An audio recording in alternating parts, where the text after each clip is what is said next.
det her, det er Michael Jacksons dag. USA står stille, alle følger begivenhed på tv, alle venter på, hvad der nu skal ske. Celebrityerne, berømthederne, de skal op ad den røde løber. 17.000 mennesker skal ind i Staples Center.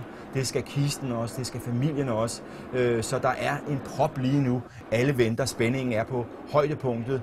Vi ved, at vi har talt ned til den her begivenhed i 14 dage. Nu sker det. Vi sidder alle sammen og venter, og USA, tiden er gået i stå i USA. Nu skal vi forløses, nu skal vi tage afsked med en mand, men også med en epoke i popkulturen. Og en kunstner, det skal man jo altså heller ikke glemme. Det er jo en af de største kunstnere, der har været i verden. Og der kan man jo bare starte med at kigge på hans salgstal. Altså, det er jo ret unikt, det han har formået at gøre. Vi ser blandt andet satellitvogne, og så ser vi nogle få fans. Der har været nogle historier om, hvordan man har kunnet skaffe sig en billet til det her show. Kan du fortælle lidt mere om det, Nikolaj? Ja,